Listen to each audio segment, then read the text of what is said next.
আলামিন একবার স্পষ্ট করে বলে দিয়েছেন, তোমরা তোমাদের স্ত্রীদের সাথে সৎভাবে জীবন যাপন করো, আর যদি তোমরা তাদেরকে অপছন্দ করো তবে এমনও তো হতে পারে যে তোমার কোনো কিছুকে অপছন্দ করছো, অথচ আল্লাহ তার মধ্যে অনেক কল্যাণ রেখেছে।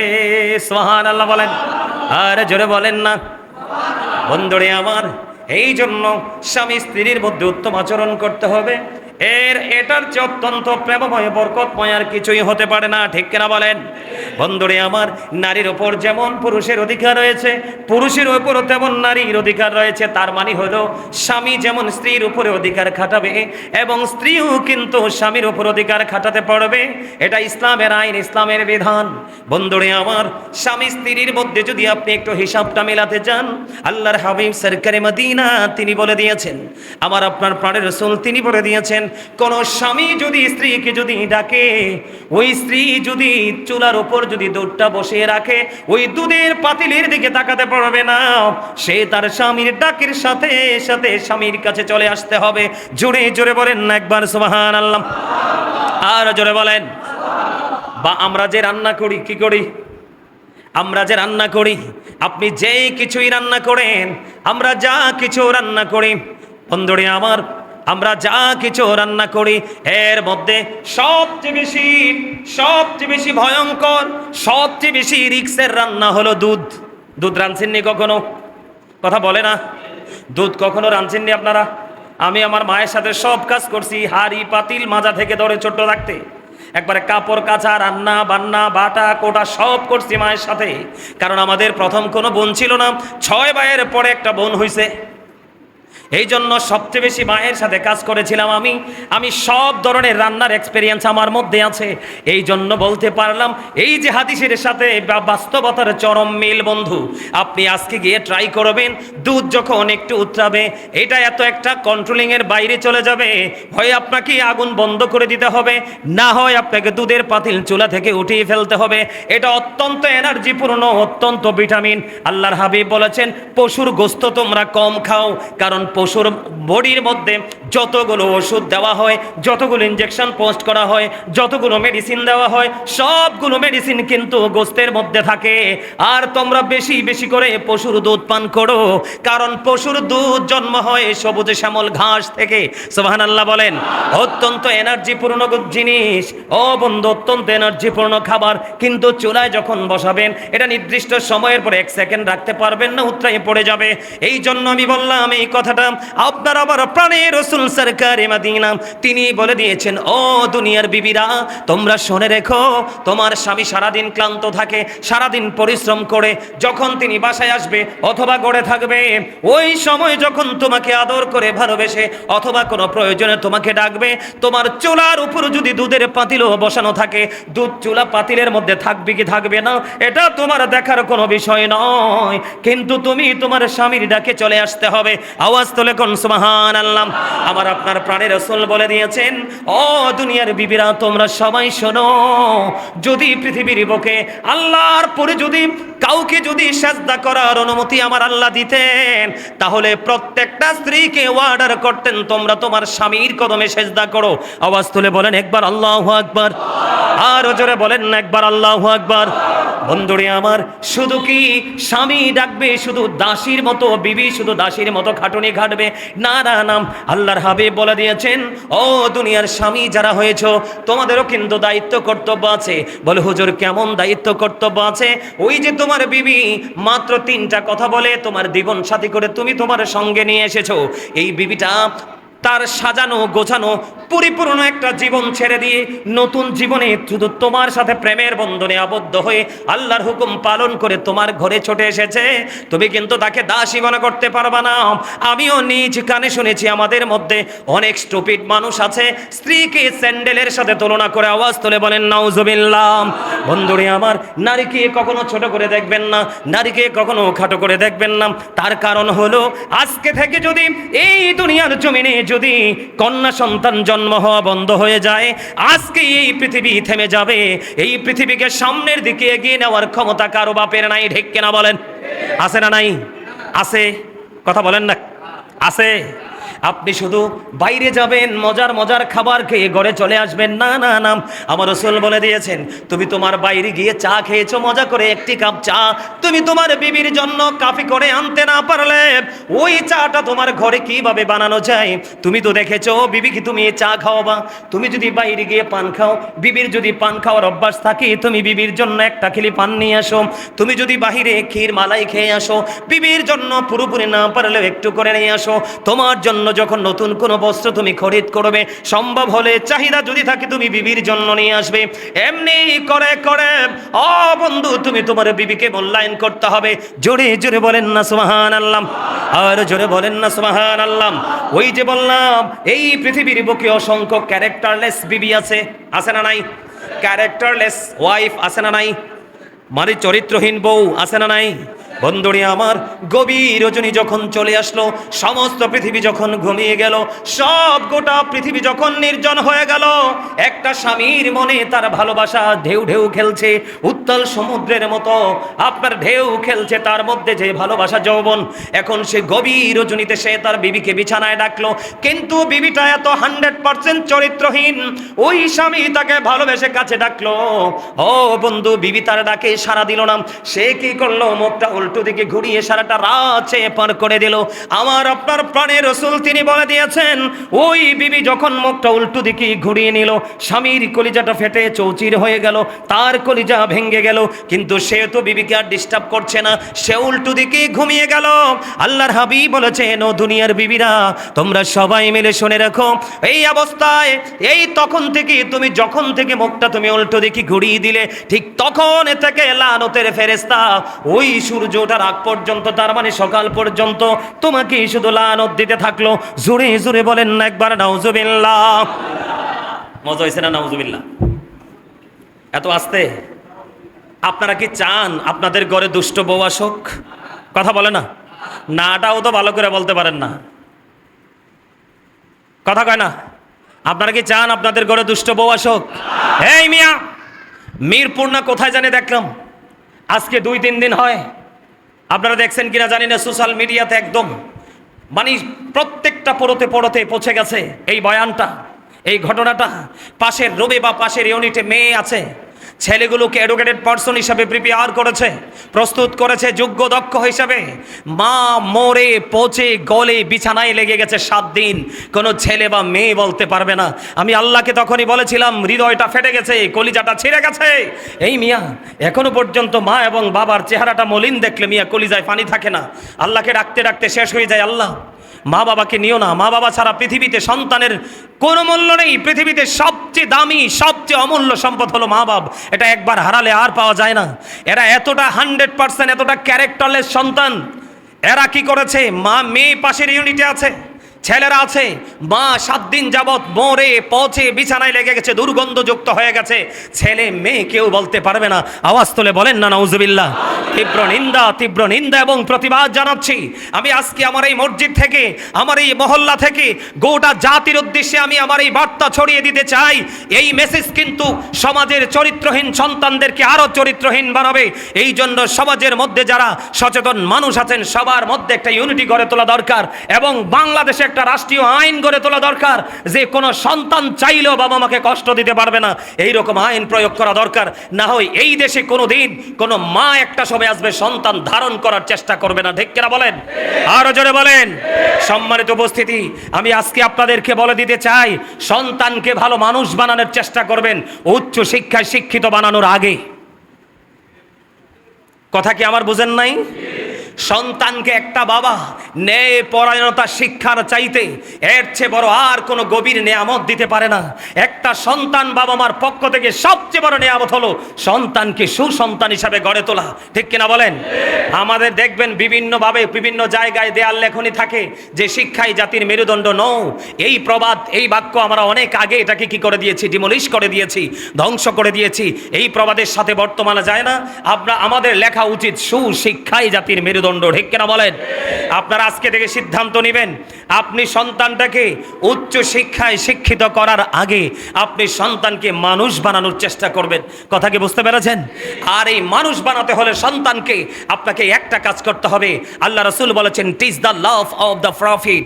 তোমরা তোমাদের সন্তানদেরকে রাসূলের প্রেম শেখাও, রাসূলের ভালোবাসা শেখাও।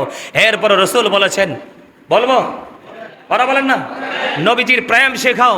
নবীজির প্রেমের মধ্যে নেগেটিভ অ্যান্ড পজিটিভ দুটোকে আইডেন্টিফাই করার জন্য, কম্পেয়ার করার জন্য যা যা প্রয়োজন সব আছে। কয়টা বাবা বুকে হাত দিয়ে বলতে পারবেন যে আমি আমার সন্তানকে নবীর প্রেম শিখিয়েছি? পারবেন বলতে? পারেন নাই। আপনি আপনার সন্তানকে ইংলিশ শিখিয়েছেন। আমি English language is very interesting. কথা বলেন না কেন? আপনার ইংলিশ ল্যাঙ্গুয়েজ অত্যন্ত মজার, শুনতেও ভালো লাগে, বলতেও ভালো লাগে, লিখতেও ভালো লাগে। বাংলার চেয়ে কিন্তু ইংলিশ সহজ। এটা জানেন কিনা? আপনারা জানেন না। গ্রামার একটু মোটামুটি বুঝলেই চলে। কথা কি বুঝতে পারছেন? আর বলেন 250-300 ওয়ার্ড মিনিং জানলে আর টেন্সগুলো ভালো করে পড়তে পারলে ইংলিশ একদম নাথিং, ভেরি নাথিং আমার কাছে মনে হয়, কারণ আমি ইংলিশ ডিপার্টমেন্টের স্টুডেন্ট। কথা কি বুঝতে পারছেন? তো সেই দিকে আমি যাচ্ছি না। আপনি আপনার স্টুডেন্টকে ইংলিশ পড়াবেন, আপনার সন্তানকে আপনি ইংলিশ পড়াবেন, আমার কোনো আপত্তি নেই। কিন্তু আপনি মুসলমান হিসাবে আপনাকে ফার্স্ট টাইম যেটা করতে হবে, আল্লাহ রাব্বুল আলামিন কি বলেছেন? ইন্নাদ-দীনা ইনদাল্লাহিল ইসলাম। ইসলাম হলো আল্লাহর মনোনীত ধর্ম, আর এই ধর্মের নির্যাস হচ্ছে রাসূলের মধ্যে। জোরে বলেন সুবহানাল্লাহ। আর জোরে বলেন না সুবহানাল্লাহ। আর জোরে সুবহানাল্লাহ।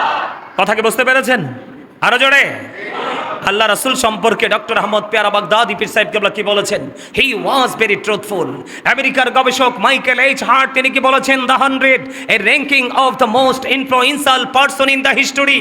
তিনি 100 জন প্রভাবশালীর তালিকা করেছেন। এর মধ্যে তিনি ইনফ্লুয়েন্সিয়াল দ্বারা আপনার আমার প্রাণের রাসূলকে শ্রেষ্ঠ প্রভাবশালী হিসেবে আখ্যায়িত করেছেন। জোরে বলেন না সুবহানাল্লাহ। আর জোরে বলেন না সুবহানাল্লাহ।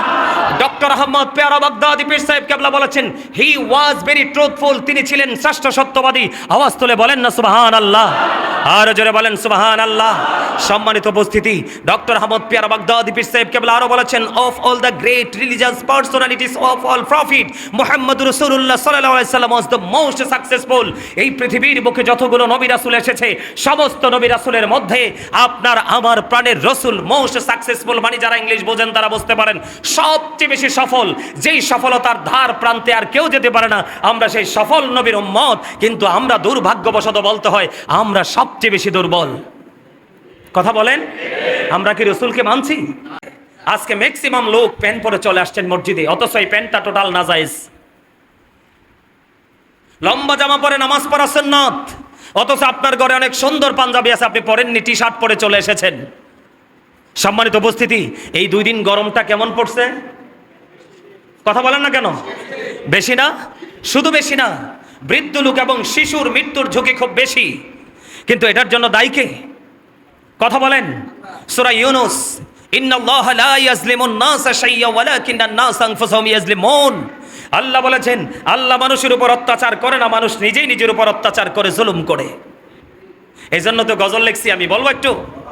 জুলুম যারা করলা বন্ধু, হারাইলা দুকুল, জনম জনম কি দিও তোমার হবে না মাসুল। একবার ভেবে দেখো না তোমার কোথায় ঠিকানা, একবার ভেবে দেখো না তোমার কোথায় ঠিকানা। এখনো তো আছে সময়, এখনো তো আছে সময়, বুঝো তোমার ভুল। জনম জনম কে দিও তোমার হবে না মাসুল। কাঁদলে কি সেদিন মাসুল দিতে পারবেন? আমি আরেকটা গজল লিখেছি, মানে এত মানে যারা মুমিন তারা এই কথাগুলো শুনলে নিতে পারে না। আমি একটা গজল লিখছিলাম একদিন বিকালবেলা, কেন জানি মনটা একবার উলট পালট হয়ে গেছিল, পৃথিবীর অবস্থা সবকিছু মিলিয়ে একটা গজল লিখেছিলাম।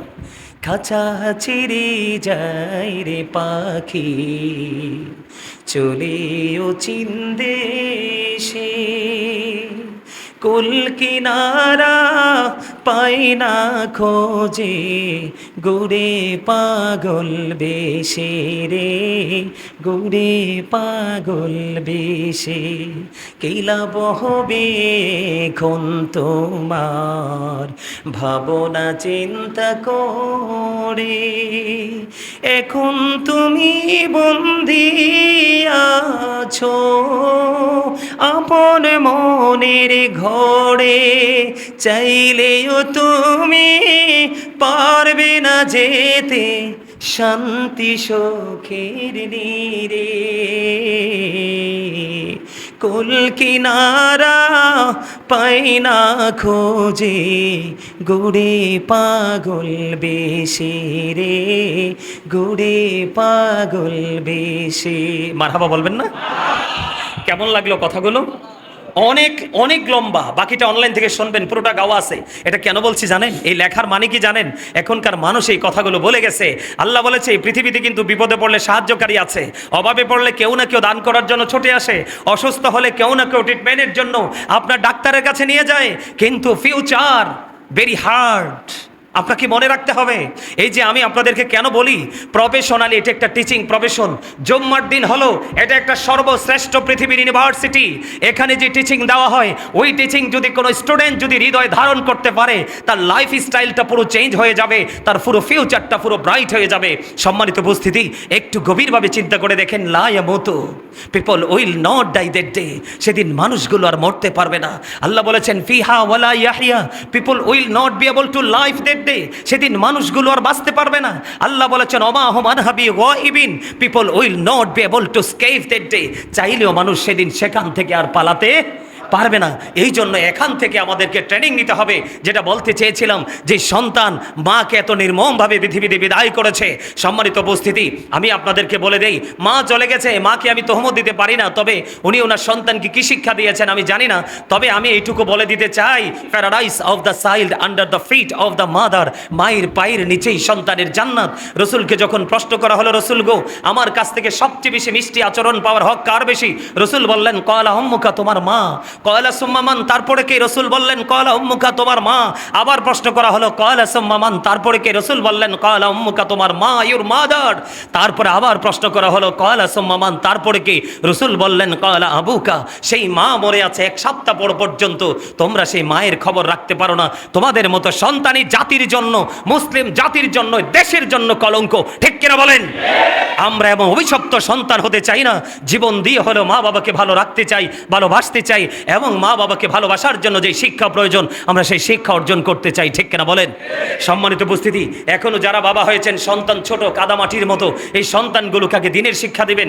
রসুল বলেছেন হব্বি নাবিকুম, teach the love of the prophet, তোমরা তোমাদের সন্তানদেরকে নবীর প্রেম শেখাও। অহব্বি আহলে বাইতিহি, টিচ ফ্যামিলি লাভ, নবীর পরিবারের ভালোবাসা শেখাও। এরপরে রসুল বলেছেন ওয়ালা কিরাতিল কোরআন, তোমরা তোমাদের সন্তানদেরকে কোরআন তেলাওয়াত শেখাও। এই 3টা কাজ আপনি করেন, সন্তান যখন বড় হবে, এই 3টা কাজ করার পরে আপনি যেই কোনো ইংলিশ মিডিয়ামে দেন, যেই কোনো ইউনিভার্সিটিতে দেন, কোনোদিন আপনার সন্তান অমানুষ হবে না। এইটাই তার ফার্স্ট টাইম ব্রেইনে সেট আপ থাকবে। ঠিক কিনা বলেন? আর এটার জন্য প্রয়োজন স্বামী স্ত্রীর এক অবর্ণনীয় প্রেমের বন্ধন। দুজনের মধ্যে থাকতে হবে এক প্রেমময় জুটি। এই জুটি না থাকার কারণে একটা সন্তানগুলো পথভ্রষ্ট হয়ে যায়। ঠিক কিনা বলেন? আরো জোরে বলেন।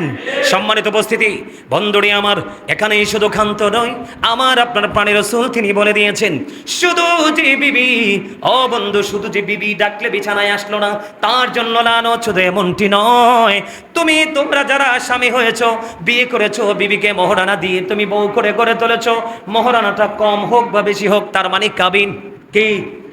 কাবিনটা কম হোক বা বেশি হোক, তোমার মনের মধ্যে শয়তানি কি আছে না? আমাদের মধ্যে এমন পুরুষ মনের মধ্যে শয়তানি আছে, কাবিনটা দিয়ে জাস্ট বিয়েটা করব, কিন্তু বউকে আমি কাবিনটুকু দিব না, তাকে মোহরানা দিব না। ও বন্ধু, এই শয়তানি করতে করতে তুমি পৃথিবী থেকে বিদায় হয়ে গেলে। আমার আপনার প্রাণের রাসূল তিনি বলে দিলেন, যদি তুমি বিবির মোহরানা না দিয়ে তুমি মৃত্যুবরণ করো, তোমার এই মোহরানার হক কেউ আদায় করবে না। কাল হাসরের ময়দানে তুমি তোমার বিবির সাথে এ অবিচার করার কারণে কাল কিয়ামতের দিন তোমাকে জিনাকারীদের অন্তর্ভুক্ত করে জাহান্নামে ওঠানো হবে। তার মানে তুমি বিয়ে করেছো ঠিক, জাস্ট ফর্মালিটি মেনটেন করেছো, কারণ তুমি ইসলামের যে শরীয়তের যে আইন কন্ডিশন না মানার কারণে তুমি জিনাকারীদের অন্তর্ভুক্ত হয়ে গেলে। তার মানে স্বামী এবং স্ত্রী দুজনের মধ্যে একটা বন্ধন আছে না নাই? বিবিও স্বামীকে মানতে হবে, স্বামীও স্ত্রীকে মানতে হবে। আল্লাহর হাবিব হাদিস শরীফের মধ্যে এসেছে, আল্লাহ রাসূল বলে দিয়েছেন, আল মারওয়াতু ইযা সাল্লাত খামসাহা ওয়া সামাত শাহরাহা ওয়া আহসানাত ফারজাহা ওয়া আতাত বা'দাহা ফালতাদখুল মিন আইয়াবিল জান্নাতি শাআত। আমার রাসূল বলে দিয়েছেন, যে স্ত্রী 5 ওয়াক্ত নামাজ পড়বে, লজ্জাস্থানের হেফাজত করবে, রমজান মাসে রোজা রাখবে, স্বামীর কথা মেনে চলবে, ওই স্ত্রীর জন্য জান্নাতের 8টা দরজাই খোলা থাকবে। সে যেটা দিয়ে মন চায় সেটা দিয়ে প্রবেশ করতে পারবে। জোরে জোরে বলেন না সুবহানাল্লাহ। আমার আপনার প্রাণের রাসূল বলে দিয়েছেন, ও পৃথিবীর আমার মা বোনেরা, আমি আমার মা, আমি আমার বোনদেরকে ডেকে ডেকে বলে দিতে চাই, তোমরা তোমাদের স্বামীদেরকে ভালোবাসো, হৃদয় উজাড় করে ভালোবাসো। স্বামীদেরকে বলবো, আমার ভাই, আমার বাবারা, তোমরা তোমাদের বিবিদেরকে প্রাণ উজাড় করে ভালোবাসো। কারণ কাল হাসরের ময়দানে মুক্তি পেতে হলে তোমরা দুজন দুজনের পক্ষে সুপারিশ লাগবে। সুবহানাল্লাহ বলেন না কেন? স্ত্রীর সাক্ষী লাগবে স্বামীর পক্ষে, স্বামীর সাক্ষী লাগবে স্ত্রীর পক্ষে। রাসূল জানিয়ে দিয়েছেন, যে স্ত্রীটা স্বামীকে সন্তুষ্ট করে মারা গেল, এই যে আমার এখানে একটা ভাই, আপনার নাম কি? আব্দুল হালিম।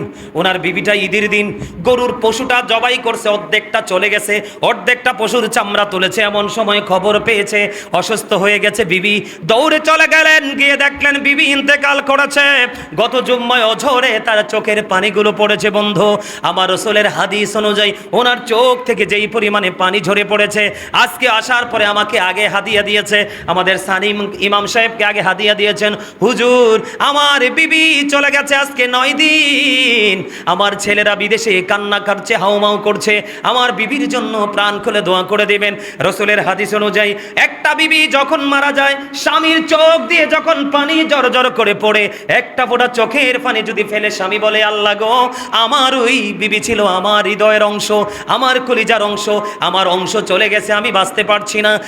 তার বিরহ সে নিতে পারছে না, আর চোখের পানিগুলো আসলো, এই চোখের পানির বিনিময়ে বিবির জন্য জান্নাত বরাদ্দ হয়ে যায়।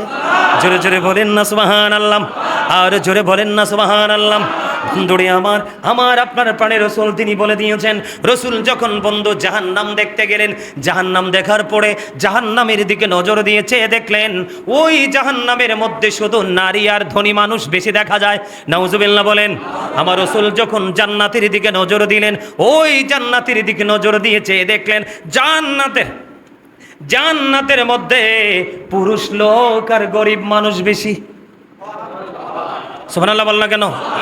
আর জোরে। The rich are not always happy, ধনীরা সব সময় সুখী নয়। The poor are born to suffer, গরিবরা জন্মগ্রহণ করেছে দুঃখ ভোগের জন্য, আর গরিবদের দুঃখ নেমে আসে সমাজের মধ্যে, এরিয়ার মধ্যে, ইউনিয়নের মধ্যে, ওয়ার্ডের মধ্যে। ক্যারেক্টারলেস রিচ মেন যারা আছে, তাদের কারণেই সমাজের দুর্বল মানুষগুলো সব সময় অস্থির থাকে। ঠিক কেনা বলেন? আরো জোরে বলেন। ওমা আমার সাথে একমত না? আপনারা একমত হইলি কি আর না হইলি কি? রাসূল বলেছেন, characterless people will come in national power. রাসূল বলেছেন, চরিত্রহীন লোক কিয়ামতের আগে ক্ষমতায় যাবে। নাউজুবিল্লাহ বলেন না কেন? আপনি দেখবেন সমাজের মধ্যে, এলাকার মধ্যে মদখোর, গাঁজাখোর, নেশাখোর 100% ক্যারেক্টারলেস পারসনগুলো চেয়ারের জন্য ছোটাছুটি করে, আর ভদ্র জেন্টেল মর্জিত মানুষগুলো পর্দার আড়ালে। ঠিক কিনা বলেন? আরো জোরে বলেন, আরো জোরে। যে ক্ষমতার জন্য অনেক বেশি নাচানাচি করে, বলে হুজুর সবাইকে আপনি ঢালাওভাবে বলছেন। না রে না, সব যদি খারাপ হতো তাহলে এই প্রফেশনটাই বাতিল হয়ে যেত। ঠিক কিনা বলেন? সব ভালো মানুষ খারাপ নয়, ভালো কিছু আছে, কিন্তু এত খারাপের মাঝে ভালোটা খুঁজে পাওয়া আমাদের জন্য মোটেও সহজ নয়। ঠিক কিনা বলেন? আরো জোরে। আমার কথা বুঝতেছেন? জান্নাত জাহান্নামের কাছে যাওয়ার কারণ হলো, আমার রাসূল যখন দেখলেন জাহান্নামের মধ্যে নারী, এটার কারণ কি? ও বন্ধু, রাসূলকে জানানো হলো, ইয়া রাসূলুল্লাহ, ইয়া হাবিবাল্লাহ, নবী গো, এটার কারণ হলো এই পৃথিবীর বুকে ওই ম্যাক্সিমাম নারীগুলো স্বামীর নাফরমানি করেছে, এই জন্য তাদের জন্য জাহান্নাম বরাদ্দ। বুঝেন না? স্বামীর নাফরমানি বুঝেন না? স্বামী যেটা কইছে সেটা মানছে না, কথা কয় না কেন? সর্বোচ্চ বেয়াদবি স্বামীর সাথে করেছে। আল্লাহর হাবিব এটাও বলছে, যেই ওই যে বললাম বেয়াদব বউ সুন্দরী দেখে গড়ে তুলছেন, মানুষে দেখলে গো ভেরি বিউটিফুল। ঠিক কিনা বলেন? আরে এই বিউটিফুল বাহিরের বিউটিফুল দিয়ে কিছু যায় আসে না। আমি গত জুম্মায় বলেছি, অর্থ একদিন ফুরিয়ে যায়, কথা কয় না? 5 বছর আগে একজন মানুষ দেখছি একদম 100% কিউট, কথা কয় না কেন? হেলদি, কিন্তু 5 বছর পরে দেখার পরে তারে চিনতে পারছি না। কারণ কি? তার স্কিনের মধ্যে একটা ভাঁজ পড়ে গেছে। কথা বলে না কেন? যে ব্রাইটনেস ছিল এটা ব্রাইটটা আউট হয়ে গেছে, ডিপ হয়ে যাচ্ছে। ও বন্ধু, চুলগুলো দাড়িগুলো একবারে কচকচে কালো ছিল, সব কিছু মিলিয়ে সৌন্দর্য 50% এর চেয়েও বেশি হারিয়ে গেছে। এই জন্য রসুল বলেছেন, অর্থের পিছে দৌড়াইও না, বংশমর্যাদার পিছেও দৌড়াইও না। বংশমর্যাদা প্রতিভার কাছে কিছুই না। সুবহানাল্লাহ বলে না কেন? তোমরা ছোট, এই যে সবগুলোই দেখতে বলছে রাসূল। সুন্দরও দেখো, ও বন্ধু বংশ আছে কিনা দেখো, ধনী বাপের বেটি কিনা এটাও দেখো, কিন্তু তিনটার একটাও পাইলা না, একমাত্র কালো বেটে ও বন্ধু আল্লাহওয়ালা পেয়েছো। রাসূল বললেন, সুন্দরী বেয়াদবের চাইতে, সুন্দরী ক্যারেক্টারলেসের চাইতে কান কাটা কালো বাদী দাসী অনেক বেটার। ওই কালো বউ বন্ধু তোমার ঘরের দরজায় প্রবেশ করবে, 4-5 দিয়ে নূর তোমার ঘরে ঢুকবে। আর বেয়াদব সুন্দরী তেমনি করে দরজা দিয়ে ঢুকাইবা, আর জানালা দিয়ে সব সুখ চিরতরে হারিয়ে যাবে। আছে না নাই? বাংলাদেশে বর্তমানে অনেক পুত্রবধূ আছে, শ্বশুর শাশুড়ি বড় হয়ে গেছে, ও বন্ধু তাদেরকে বৃদ্ধাশ্রমে দিতে চায়। আছে না নাই? মনে রাখবেন, এখনকার যুগের মানুষ পুত্র সন্তান হইলে বেশি খুশি, আর মেয়ে সন্তান হইলে আল্লাহর গজব পড়ে। কথা কয় না কেন? আর কি ভুল কথা কইলাম নি? আবার আলতা করা হয়, আলতা স্নো যখন করা হয়, ছেলে হইলে গোপনে গোপনে প্রিয় মানুষের কাছে বললা দে আমার ছেলে হবে, আর মেয়ে হওয়ার পরেও বন্ধু এলান করে না। আপনারা একটু খেয়াল করে দেখেন, এই পৃথিবীর বুকে কোনো মেয়ে তার বাবা মাকে বৃদ্ধাশ্রমে দেয় নাই। বাংলাদেশের ইতিহাসে একটা ইতিহাস নাই কোনো মেয়ে তার বাবা মাকে বৃদ্ধাশ্রমে দিয়েছে। বাংলাদেশের মধ্যে যত অশিক্ষিত বন্ধু, শিক্ষিত অশিক্ষিত আছে, এরাই বাবা মাকে বৃদ্ধাশ্রমে পাঠায়। কথা বলে না কেন? নাউজুবিল্লাহ বলেন। কেন পাঠায় জানেননি? গড়ে মাত্র অসভ্য বউ থাকার কারণে, চরিত্রহীন, এটাকে খারাপ আত্মা, ডাইনি বলা হয়। কথা কয় না কেন? এই ডাইনিদের ঘরের কারণে বাবা মার শান্তি হারিয়ে যায়। আছে না নাই? আরো জোরে বলেন। ও বন্ধু, রাসূল বলেছেন, এমন বউ আজকে হাদিস শরীফ কিন্তু আমার সামনে, এটাকে ধাক্কা মেরে ফেলে দিতে পারবেন না। রাসূল বলেছেন, তুমি তোমার বউ আনছো ঠিকই সুন্দরী, কিন্তু এটা বেয়াদব। কি? হাসছেন না কিন্তু, হাদিসটা একদিকে হাসার আরেকদিকে মজার। বন্ধুরে আমার, রাসূল বলছেন, তুমি তোমার বিবিকে এক যুগ তুমি ভালোবেসেছো, অনুগ্রহ করেছো, করুণা করেছো, সে যা চেয়েছে তুমি তাই দিয়েছো। হঠাৎ করে একদিন যখন তোমার কাছ থেকে কোনো সুবিধা বা অনুগ্রহ পাবে না, তখন সে বলে দিবে, তোমার ঘরে আইসা জীবনেও সুখ পাইলাম না। হাদিস শরীফ, রাসূল বলে গেছে। অনেক বউ কয় না? আমার কয়নি কিন্তু হাফেজ সাহেব কয় না? আপনি সারা বছর হেভিডিতে দামি দামি শাড়ি দিছেন, এই ম্যারিজ ডে যখন আসছে, বিবাহ বার্ষিকী যখন আসছে, বাসায় রাত্রে মিলাদ পড়াইছেন অথবা দিনে পড়াইছেন, গোল্ডের দোকানে গিয়ে কম হোক বেশি হোক, ডায়মন্ড হোক গোল্ড হোক, আপনি তাকে কোনো না কোনো গিফট দিয়েছেন, কিন্তু একদিন আপনার সাথে একটু গরমিল হয়েছে, তোমার ঘরে আইসা আমি জীবনেও সুখ পাইলাম না। এটা নাকি বলবে, রাসূল বলে গেছে, অলরেডি বলেও, আমিও শুনছি। নাউজুবিল্লাহ কোন? আর জোরে। এই জন্য একদিনের চোখের ভেলকিতে আপনি পাগল হবেন না, চিরদিন যেন আপনাকে ভেলকিতে রাখতে পারে ওই রকম বউ ঘরে উঠাবেন। তার মানে নামাজি, পর্দাশীল, আল্লাহওয়ালা। সুবহানাল্লাহ বলেন না? আরো জোরে।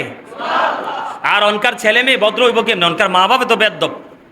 কথা কয় না? ডোল তবলা বাজাইয়া তো ওটার বিয়ে হয়। নাউজুবিল্লাহ কোন? যার জন্মটা হারাম দিয়াতে হালাল কাজ স্বপ্ন দেখবে কেমনে? আছে, সুযোগ আছে। এবার আসেন, মাঝে মাঝে কি বিবির সাথে ঝগড়া হয় না?